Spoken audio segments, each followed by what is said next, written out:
He's the most exciting because he is vulnerable, because he's not unbeatable. He's got crazy fast twitchies, he can box, but he's so aggressive and he's vulnerable enough to counters that it's actually exciting.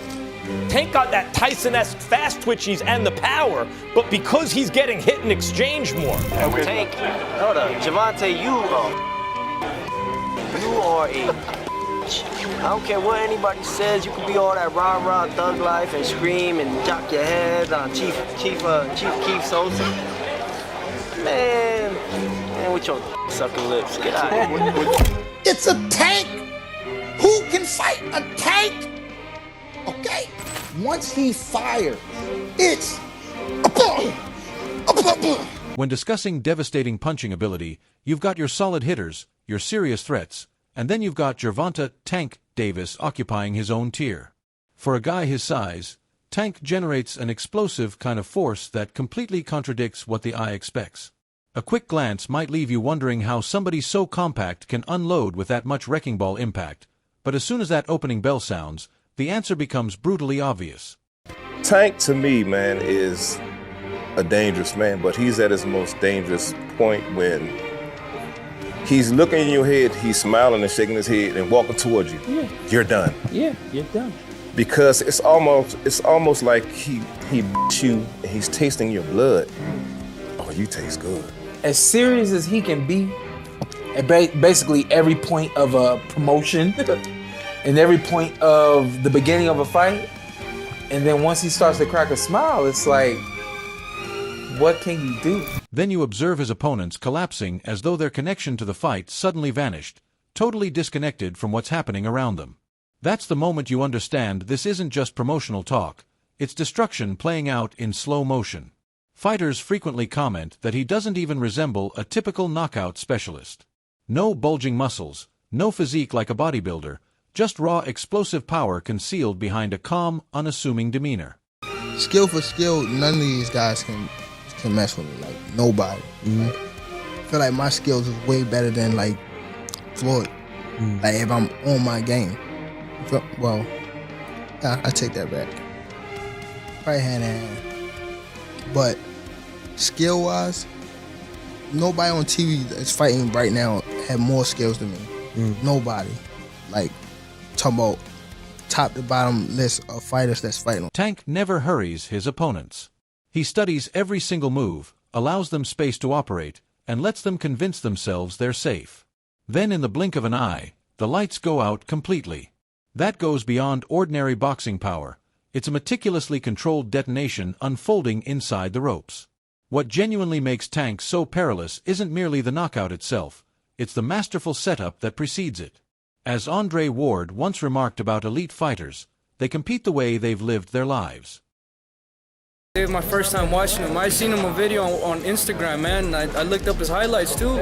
That dude's a beast, man. It's great speed, great defense in those uppercuts, man. I'm not a hater, man. If I see somebody I think is good, man, I'll talk good about him. You know, some people they just see boxing and they don't appreciate it. They talk bad about him. But me, I see a good fighter and I respect. Tank has experienced genuine hardship, and you can observe that reflected in his fighting style. He'll pursue you with a grin, shaking his head as if to communicate, "You've made a serious mistake." From that instant forward, the final result is essentially predetermined.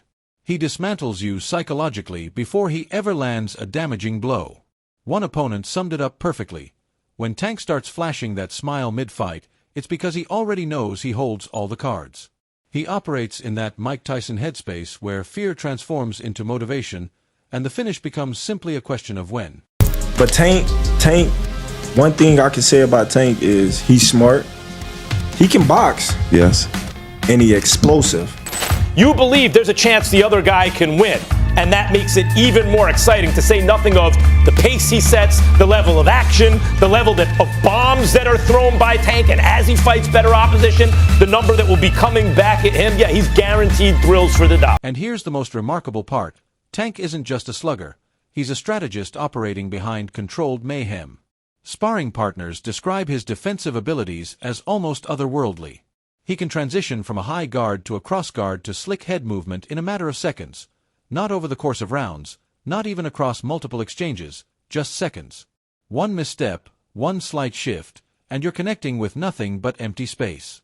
Most heavy hitters sacrifice defense for offensive firepower, but Tank operates on a completely different blueprint. Man, I was about to spar. Before I was about to spar Tank, he was sparring this big boy. A heavyweight. Heavyweight boy. And Tank hit that nigga. He hit him so hard that he was on the top of the rope just like this. And like, I thought he died. Like, I ain't gonna lie to you. I thought he died. Tank, is that true? You almost killed a heavyweight in the ring? That's what he said. Should be happening. Because he asked me, how does a 135-pounder take your power? I said, I don't think anybody takes the power. He's out there making world-class boxers throw punches at thin air while forcing them to second-guess every choice they make in real time. That blend of ring intelligence and sheer brutality is what elevates him above nearly every other fighter active today. So let's stop pretending he isn't among the most well-rounded combatants in the sport. He channels Pacquiao's relentless aggression, Mayweather's tactical sharpness, and Tyson's predatory instinct all within a 135-pound frame. It's as though somebody designed the ultimate fighter and cranked every attribute to maximum. Punch, he's a knockout artist. He can box, he's not given enough credit for it, okay? He closes, he finishes. Once he smells blood, he's like a shark in blood-infested waters, Molly. He will finish you, okay? The time has arrived for us to stand down and to start giving Gervonta Davis the love and respect that he deserves. This brother is elite. You can debate resumes all day long, but when you're standing across from Gervonta Tank Davis, you're not merely facing a boxer, you're confronting a smiling hurricane. Every jab, every counter, every feint is part of a calculated scheme intended to make you lose awareness of what's unfolding around you. So if you still believe Tank doesn't warrant his recognition, don't worry, he'll secure it himself with a knockout. And just when it appeared the Tank versus Jake Paul saga couldn't escalate any further, Tank made a jaw-dropping allegation that sent shockwaves through the entire boxing community. Have you ever heard something so astonishing that you had to pause and rewind just to confirm you caught it correctly? That was precisely that moment. Tank essentially declared, "Yeah, Floyd Mayweather tried to set me up to fail because of his daughter." Just like that, the narrative shifted from a boxing feud to something resembling a full-blown Netflix family drama. So, do you think Floyd did that intentionally? Yeah, for sure. Why? After so much time, after like, I guess, again, after what we think he helped you come into the game, he gave you the spotlight. Like, why would he try to diminish your career? Because at that time, I don't want to go too deep into it, because I don't want to bring out it was somehow that they were saying that I was messing with his daughter off of the fact that she kept Snapchatting me. Okay. She kept hitting me on the Snapchat. You honestly couldn't fabricate this material. It feels like a sequel nobody requested, yet everybody is glued to it. The most surreal aspect is that Tank didn't even come across as resentful. He spoke like somebody who had already closed that chapter and moved on. It was almost as if he was saying, "That story is finished, but I already wrote the conclusion."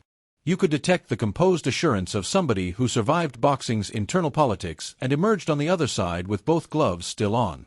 But this scenario also highlights just how unpredictable the sport can be behind closed doors.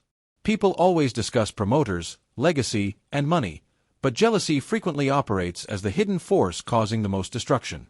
Floyd watched the fighter he helped develop evolve into his own man, and suddenly the dynamic started feeling all too familiar.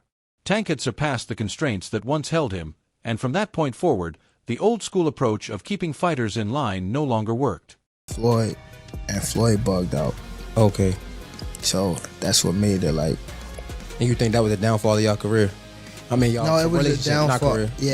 Yeah, it wasn't a downfall of my career. I mean, our relationship, because it was more things that he was doing, like he scheduled a fight, I think, doing like your fight or something. I don't think they did it, but stuff like that. Promoting. Yeah, stuff like that. Like, you know? Yeah. Now he's constructing his own empire, accepting fights on his own conditions, and speaking his truth like somebody who no longer fears losing opportunities. It's messy, it's dramatic, it's boxing, and that's precisely what makes it so compelling. One day you're competing for championships, the next you're fighting for respect. Somehow, Gervonta is managing to win on both fronts. After all the discussion about legacy and being the face of boxing, here's the reality. We're watching Gervonta Tank Davis walk an incredibly expensive tightrope. I understand the appeal. Take the Jake Paul fight and you'll be compensated like royalty, but trading your legacy for a paycheck always carries repercussions. Tank's power and timing still instill fear in opponents, but he's also a fighter who has only brushed against genuine danger a handful of times before stepping away from a rematch. People are not watching boxing in the United States of America. That has left a hole that the broadcasters have looked to fill, and they've done this with influencer boxing, which brings a completely different audience to the game. Every promoter and broadcaster on this planet is to blame for this situation that we are finding ourselves in right now. They've opened the door to clowns, and now we've got ourselves a circus. It is a travesty.